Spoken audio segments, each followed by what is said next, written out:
өзіміздің елді жақсы көру керек, өзіміздің елдің дәстүрден басқа еш нәрсе артық нәрсе жоқ.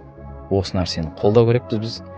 Және жаңа кәсіпкерлер деген сияқты оны қолдау керек. Оны қолдау үшін кәсіпкерлер жаңағыдай ғой.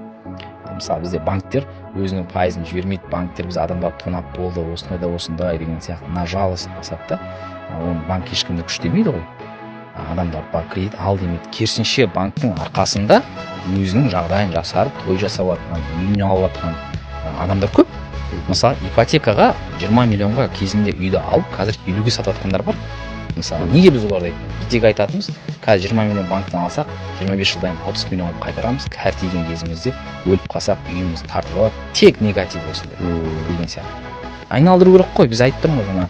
Әлем заман тазы болса, сен түлкі болса тазы болып шығады деген сияқты. Бітті. Әлемді құтқару қажет емес, біз өзімізді құтқару керек. Болған осылай. Біреулердің мақтанына семіріп, кейін барып өкініп қалып отырмау керек.